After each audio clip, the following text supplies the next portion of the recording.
Hi, I'm Divya. Hi, I'm Kahran. And this is Thinking On Thinking.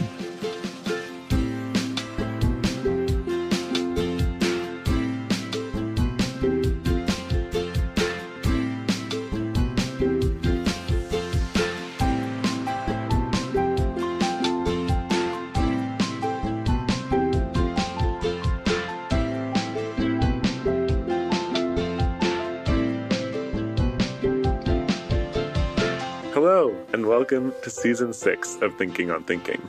This season, we're going to be talking about success, what it means, how you achieve it, and how you fall down on the way.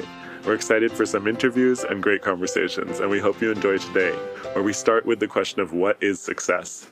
Once you start thinking about it, and once you sort of fill your entire, whatever list with these things, of course, it's gonna feel broad. In the sense that, whenever you dive deep into something, the fractal nature of knowledge within that domain opens up for your brain. And then suddenly, it is quote unquote equally broad. I'm sure if you ask Gaurav about, the properties of some particular type of polymers, he would be like, yeah, that's a very broad topic. You can't ask me a question from that broad of a topic. You need to be more specific. Yeah, like when I talked to him about his work, and he's been working on some new kinds of compounds, it's very difficult for him to explain to me what these things are. It's easier for him to explain how they are made or what kind of processes are used versus, because he's like, the applications haven't been fully known yet, right? Like they're showing these kinds of traits that might be interesting in these particular circumstances for these things. Yeah. But there's like so many qualifiers involved to explain it. No, I hear you on that. But no, I just feel like it's a big thing to be biting off. I feel like we could do a whole season on what is success. I mean, we could do 2 seasons also. We could do 3 seasons also if we continued to retain interest in it, right? I feel like a lot of times brain has this very interesting thing it does where it just thinks, oh, I want to think about it like this. And then it just fixes on those lines, right? Have you noticed that if you have something to do at 4 p.m. but your previous thing ended at 3:15, for 45 minutes you can't really do much because your brain is now stuck at 4 p.m. I don't know if this happens to you, but my brain is just like, no, we wait. We do nothing, but we wait. I think this is why I found Motion so helpful when I was using it. Not helpful enough to keep paying for it, but Motion was this thing that would take your task list and it would automatically schedule it onto your calendar. So whenever you completed something, it would just add the next thing. So there's always something that you could be doing that it based on however much time you said it would take and how big of slots it could cut it into. So if you said there was a 45-minute task that you were willing to take 15-minute slots of, it would try and slot a 15-minute slot for that task whenever you had an open 15 minutes on your calendar. I know, but I was like, I can do this myself. But then since then, I haven't been doing it myself. So there may be some use to the $30 a month. Goodness. It was $30 a month. That's why I canceled it. I was just like, what the hell? You have to work properly all the time then. The fact that it was a little bit buggy, it was just like, I was just like, screw this. I'm not going to spend this kind of money for... Yeah, I think I lasted 2 months after the free trial. One of those months I thought I had canceled. And then I got another bill and I was like, damn it. Well, I thought it might be interesting just as kind of a way of starting this episode and the season to talk a little bit about why we thought we were excited about it. And I know for me, it kind of came out of the conversation I had at the end of last season, right, with Lena, and really just getting a chance to talk to her about how her feelings of success had really changed. And it made me realize that for me, that really happened as well, right? The success I was looking for as a teenager, and then, into my 20s, and then later into my 20s, I think it had always been this shifting thing.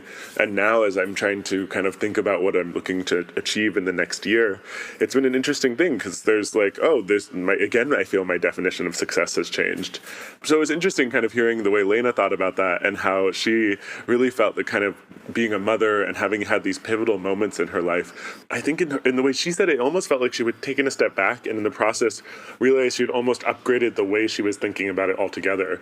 And it kind of felt like she was at the next level beyond me a little bit, which we did talk about a little bit. How do you define success right now? And maybe what was a definition in the past that you feel like you evolved from? Like that was the question that came to my mind when you were just talking about this. I think in the past, I tended to have more singular definitions of success. So I would kind of have something that I was focused on, and I would look at achieving that as being successful. And I think the reason I'm qualifying it like that is because I think I've evolved to having a more nuanced view where I feel that there's something I might be chasing for different parts of myself. So something I might be chasing for fulfillment artistically, there might be something I'm chasing for fulfillment in business, there might be something I'm chasing for fulfillment personally. And then my last category, I think right now, is something I'm chasing for fulfillment more spiritually. And I think that having that view also lets you choose how you're prioritizing a little more, and then also be a little more honest with yourself about how you're prioritizing. Because I think when you have a more singular view, it's like, well, okay, sometimes you don't just want to be focused on your business success, but then it feels like, well, are you still chasing success in some way? Well, maybe you need to have a definition for what you're trying to do with your personal time or your relaxation or whatever, right? So I would say that's how I think I've evolved. One small thing is I think I'm going to try and finish a book of poetry this year. So, or I think by the end of next year. This year as in like 12 months or this year as in 2 months? Well, originally I was thinking 12 months, but then I actually saw a competition that is pretty cool that is in 2 months. And I have written more than enough poetry.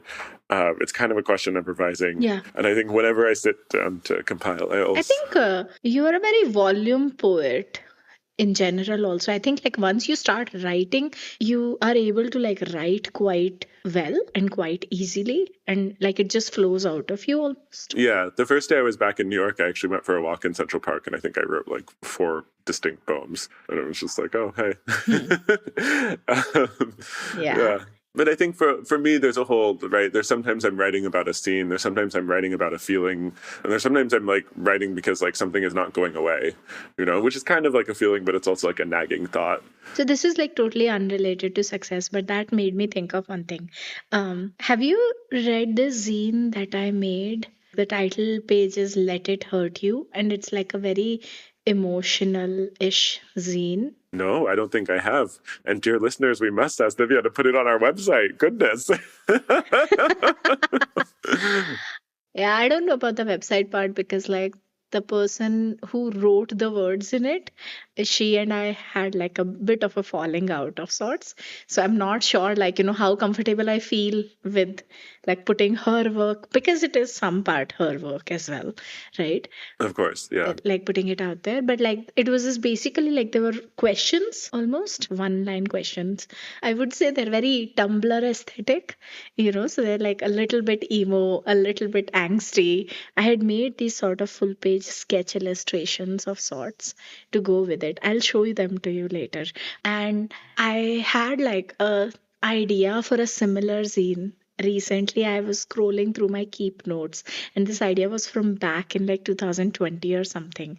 And it just has the title, but like the moment I read the title, like I know what I was talking about. And like the title is just Don't Open Feelings Inside. Like, that fragile don't open or that kind of a thing. Oh, I see. We can make something like that.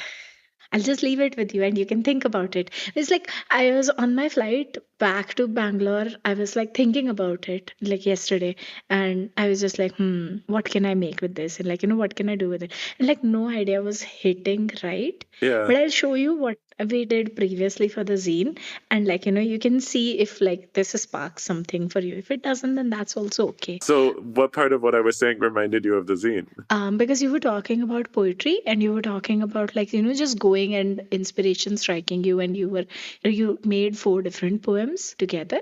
Yeah, as in like in the same sort of temporal zone, you made 4 different poems. Okay. I was just curious whether Because I feel like the way I'm thinking about success now, right? Like, I think one of the main things I do want to achieve in the next year is to kind of grow as a poet, right? And so I think as I'm thinking about how I'm prioritizing my time, as I've realized now, I need some amount of different kinds of time, right? So I need some amount of exposure, but I also need some amount of like contemplative time, which is I think what, going out and being able to go for a walk and being able to just kind of be is, I think, as important to me as kind of having the exposure to new materials that I'm reading or conversations that I'm having or works that I'm engaging with. So then I was kind of curious, right? So for me, I feel like kind of happy that I'm being able to kind of carve out time in that way, even if I forget sometimes that like, oh, what did I do on Friday? Well, I did nothing. I went for a walk. And it's like, no, wait.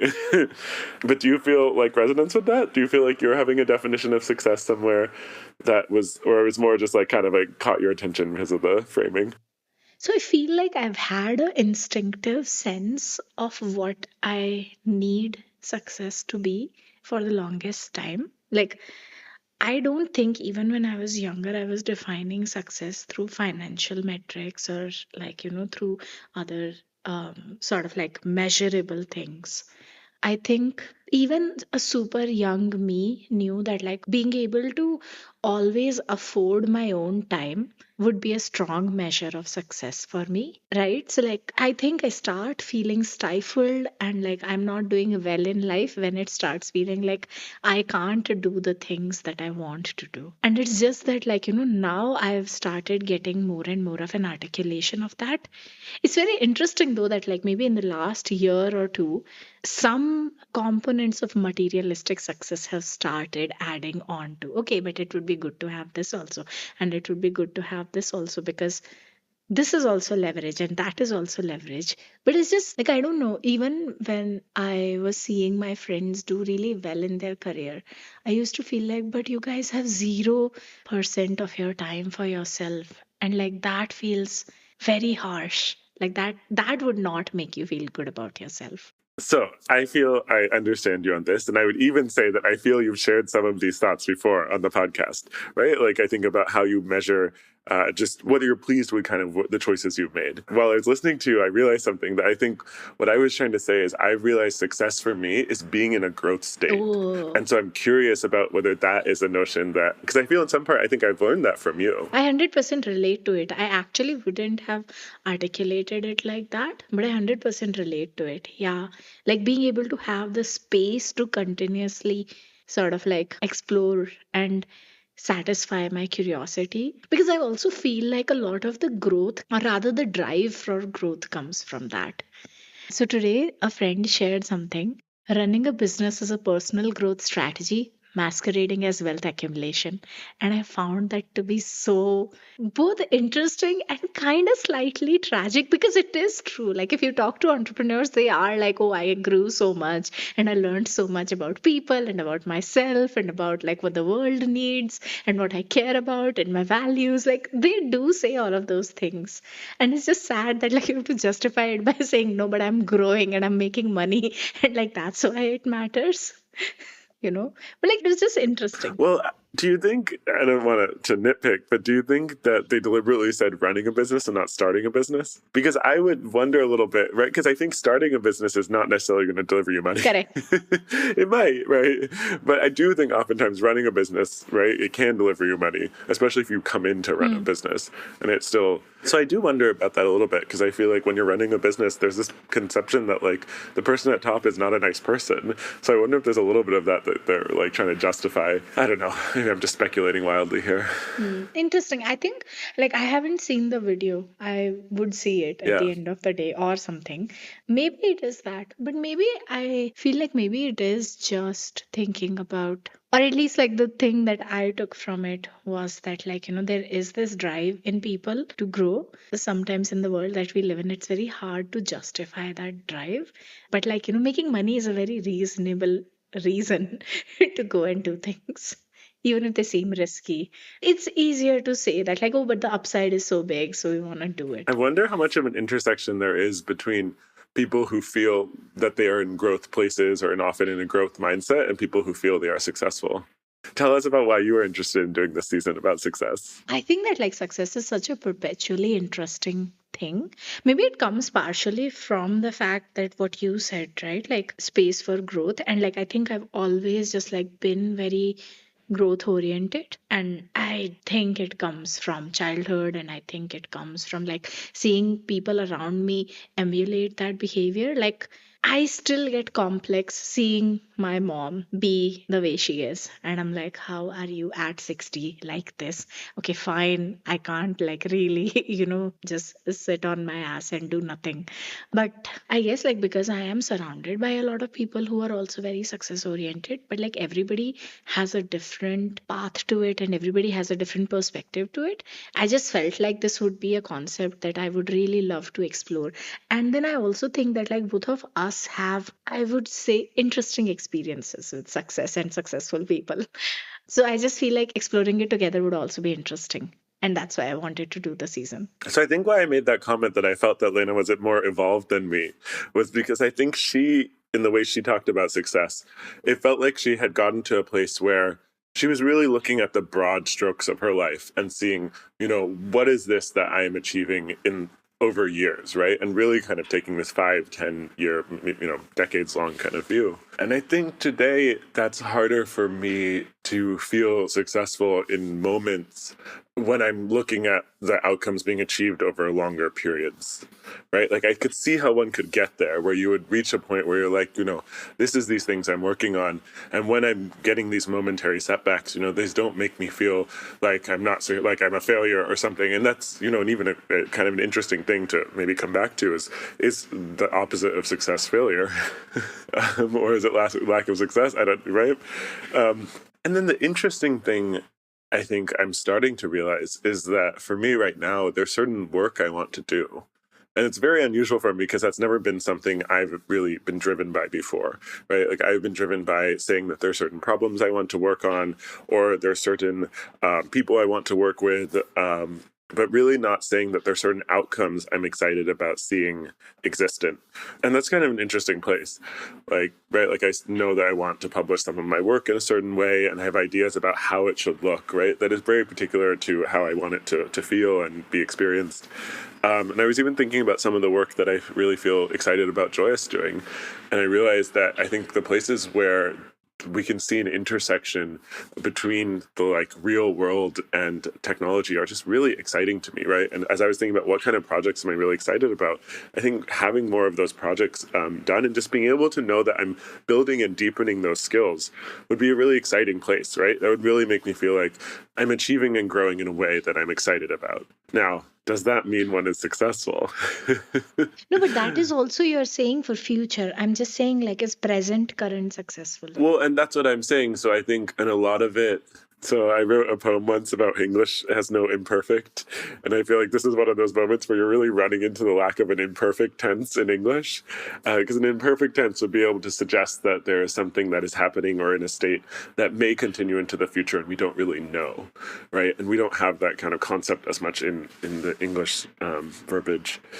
So I think when you look at success, and I think the way I felt like you were asking just now, I think then it starts to be more of a descriptor that you apply to periods, right? Where you're like, oh, I look at that period as being a very successful period in my life, or the work I did there made me feel very successful. So success is such a loaded term, right? Because it's like a part of you knows that you could say that you're successful in some ways, but the temptation to guard that term is so high that like you want to lock it temporarily or you want to lock it in the future. Like I don't think that it is untrue for me also. The moment if somebody asks me that question, I would also feel like running away from the question. I would also be like, but there is this that I could do, and there's that I want to do, and there is that I could have done. And maybe that one piece was fine, right? Like that piece felt successful of my life, or like that one effort felt successful. Like, I don't know if it is easy to say that one is successful or one isn't, especially in the social context and the societal context that we live in. Well, I think from a social and societal context, it's actually easier to judge, right? Because there is a kind of a cultural definition of success. Where you started from a few minutes ago, I think was really hitting the nail on the head, right? Which is that you are able to choose how you spend your time, right? Like you have been able to create the agency that you want. And I think most cultures, like a lot of success is looked at as your ability to create agency and be able to control your own time. Is it? I think that, like, in most cultural norms, I would fail on the success metrics because at whatever age I am at, I am partnerless, childless, being a woman. I do not own a house or a car. I do not have significant, like, long term job in anything or, like, any sort of big company to my name or any big, like, wealth asset to my name. Yeah, but you're well respected in your field. You have skills that are in demand, right? You're able to kind of charge the pay rates that you aspired to, and you do aspire to. I would say you have the financial cushion and the capability to earn, to know that you're able to sustain the lifestyle that you have. I mean, what else is it success? The other things are just trappings, right? Like, So that is so interesting, right? Because, and maybe it is because I just came from home and it's very interesting. So, like, I went with my sister and her partner is doing a startup, Somideep, who was on our last episode. as we all know, a VC funded startup. And then also, home is Jodhpur, just in case folks were curious. But go on. uh, Later on, my sister and my mom were joking that, like, if anybody ever made a joke about the fact that, like, oh, Somideep is a founder, it's not like he gets paid a lot and it's Charu who would be paying for things. It's not true, but like we do joke about it, right?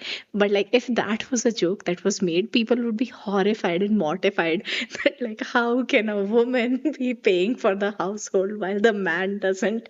Like, what kind of a situation she's in?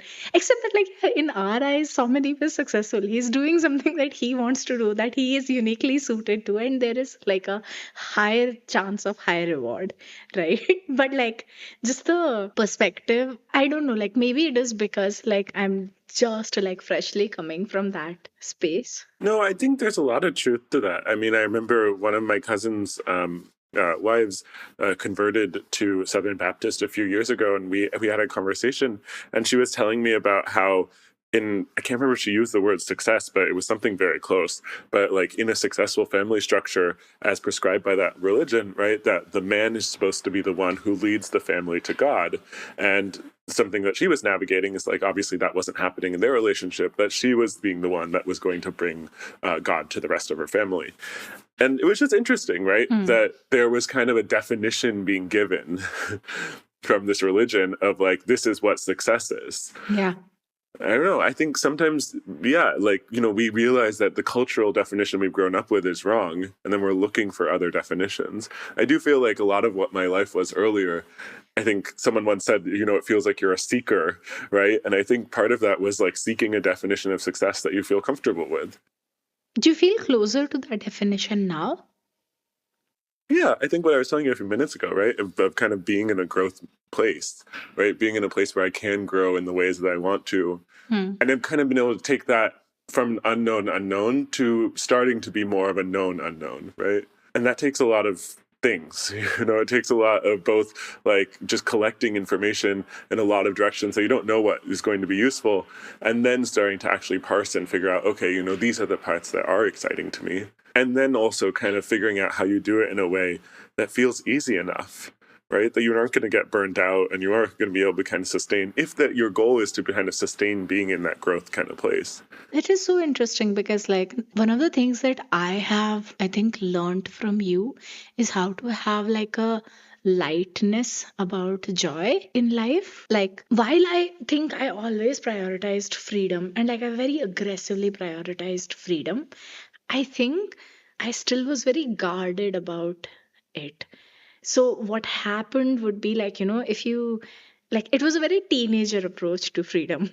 And I think like just being around you has made me go back even earlier and I have more of like a childlike approach to freedom where it's like, oh, you're doing things because like it seems very fun and interesting. So you're just gonna go and do that. Earlier it was more that like I had to make that space for myself and like in a guided pathway I could do it, but like I couldn't do it all the time. But I just think that like even when I first met you, I was just like, oh, this person really knows what's up. They really know that life is about, like, finding happiness. And one of our like super early conversations, you were like, no, it's hard, but like one just has to choose that. If I can choose the thoughts in my head, then I should choose to be happy. And I was just like, yes, oh my God, that is amazing. I do remember that. I don't know if I ever told you this, but I think I must have been like 8 or so, and I saw a kid's production of Peter Pan. And I remember distinctly thinking, it ends with this notion, right? That like everyone has to grow up and you stop believing in magic and like you become an adult and that's it. And I just remember thinking, I was like, Yeah, absolutely yeah, not, yeah. right? Like I was like, who says? I think that was always one of the wishes that I had, but I don't think until I met you, I learned how to properly execute it. I think you have to have a lot of things in order to be able to do it, right? Like you have to have the determination to say that this is what I want to choose these kinds of mindsets and figure out like how do I keep evolving my thinking to kind of get to a place where I can kind of shrug off certain kinds of things and I can kind of be cognizant of what is scarring and all of that. But then I think also, it's Hmm. helpful to have surmountable challenges that let you build the tools and the resilience to be able to be in that place, right? Like if I had, lost my parent when I was young, it may have been very difficult for me because that's a very difficult challenge to surmount at a point where you don't have the tools evolved, right? Whereas I think I kind of had growing challenges along the way, which then kind of kept encouraging us to get new tools. It's also one of those things where, like, what kind of things did you see around you? And did you see people prioritizing their own joy, right? Like, I grew up seeing people prioritize their own growth and their own learning.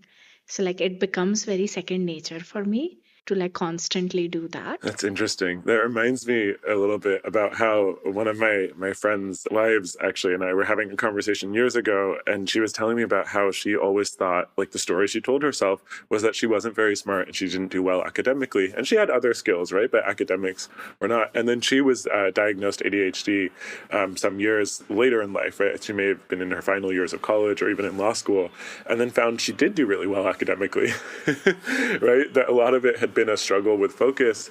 And it was just so interesting kind of hearing from her how much she felt like she may have made different choices in life if she had not thought about herself as not being smart. And it was just very interesting to me to hear because I think, I overheard my parents talking about how I was like, I had like a genius IQ as a second grader, right? So I always had that understanding. And so I made choices with that understanding. So then I was like, oh, I should be able to do that, right? You should be able to do anything when you're really smart, right?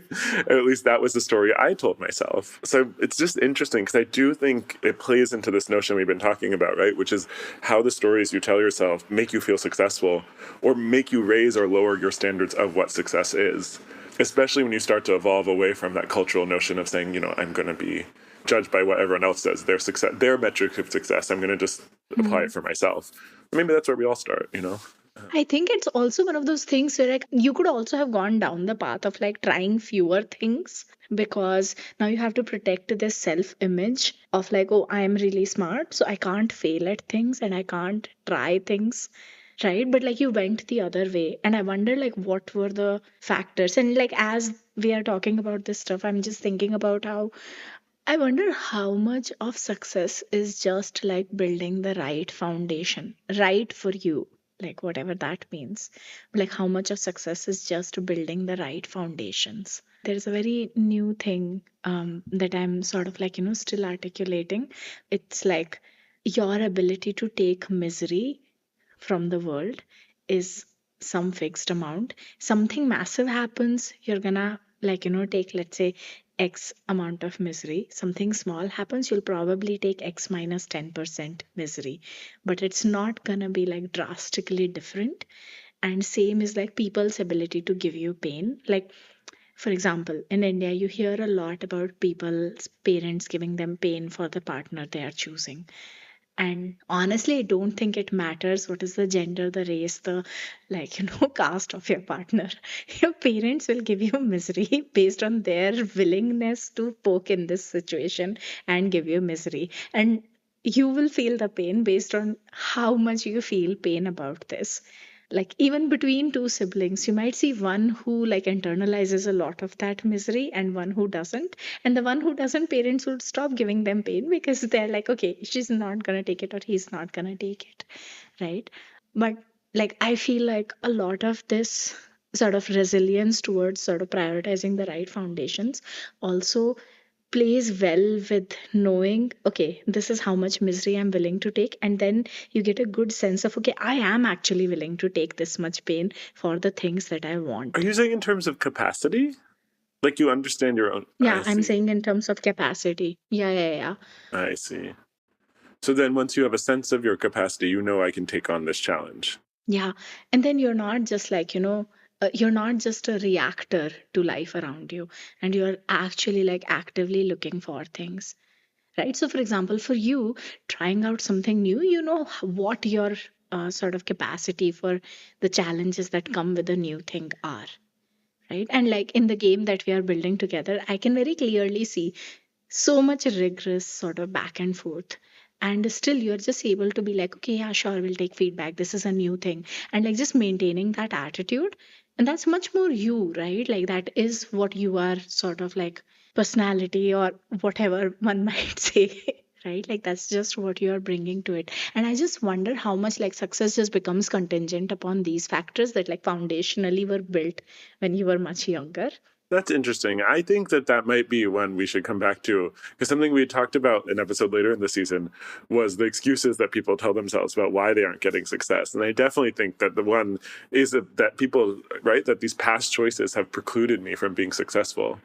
So I don't know. I do agree that there is foundational things. I don't necessarily know if. No, I hear you. I think you're onto something because I was just thinking about like running it in my head.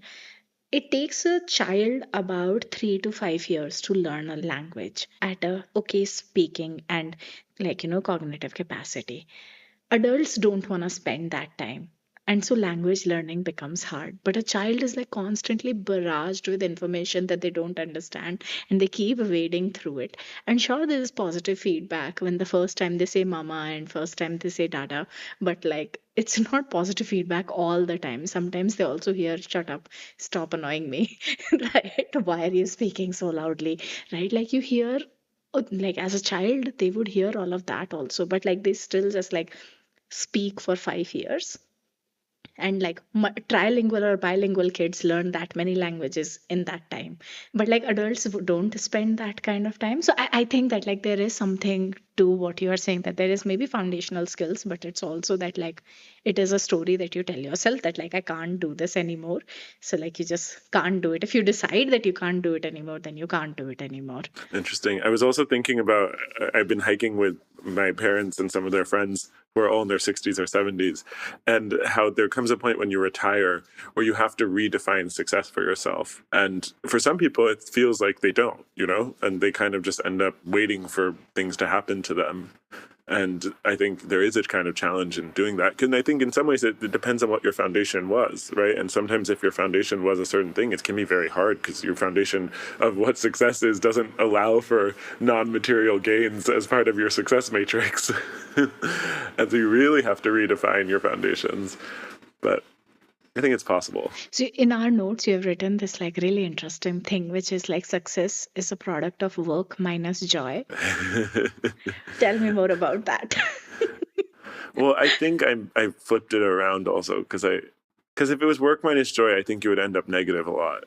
I would hope, right? Like that you're getting more joy than you're putting in But I work. think that like most of the times that's not true. I think like the Peter Pan story that you told, that happens a lot. Okay, maybe what I wrote was actually quite prescient, but I didn't realize it at first. Let me explain.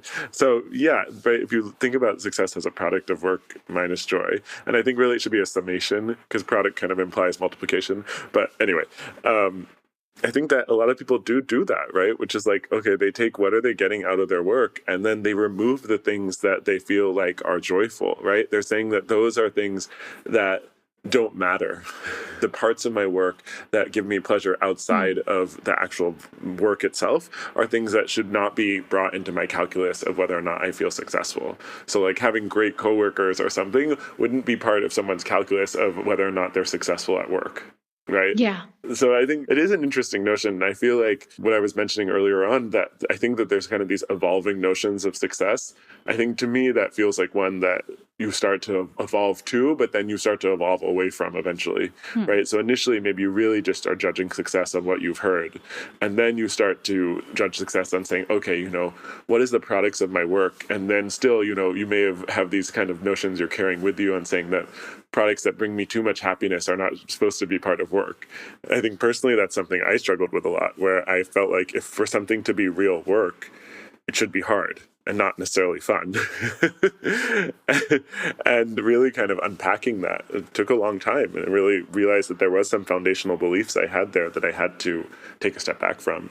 So yeah, I'd like to believe that you can evolve past that, though, right? And so maybe then you start to get to other definitions of success, right? Where I think I am today, it feels like being in a mindset or being in a certain ability to kind of grow in the ways that I want to feels like what my definition of success is today. But, you know, when I talked to like Lena, she was saying that like for her, knowing that she's having an impact in shaping people that will be responsible for the future is part of how she knows that she is successful. And I feel like that's a whole nother, like, that's just a longer view than what I'm able to bring to the table today.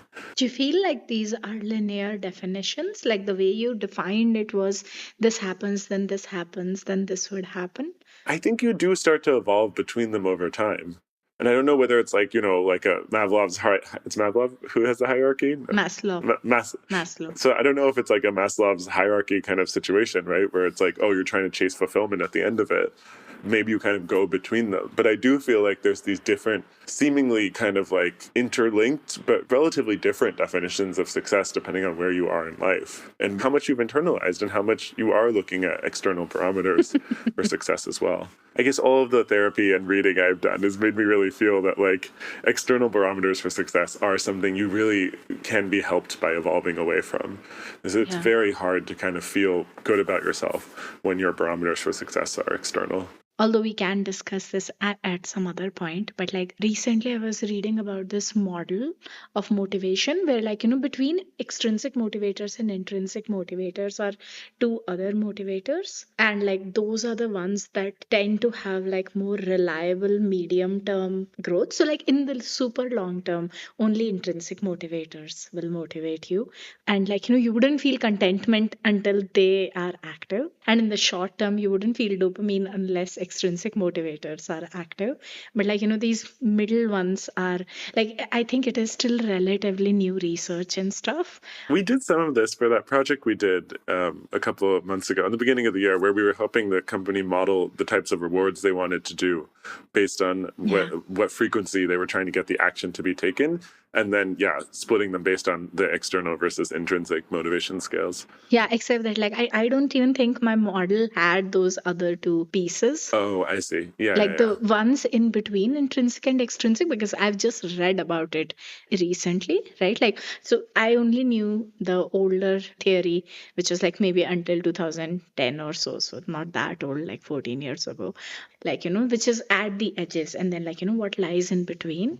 One was externalized motivators and one was something else. I don't remember. But yeah, like basically both of them are somewhere about like seeing relationship between your values and the impact that you're having or the actions you are taking. But kind of breaking up what success feels like, right? And so kind of saying that there's a values kind of component, but there also are these kind of components that are separate. Yeah. That's interesting. But I'm really looking forward to this season. Yeah. And you know, I've also started to get some introductions of people we could talk to. Like Lena actually was suggesting one of her friends might be interesting, as he's done a real career change. I think I may have mentioned to you. I'd invited him to our Diwali party, but he couldn't make it. Did I tell you there was 40 people here for our Diwali party? It was insane. Would you say that was a successful party?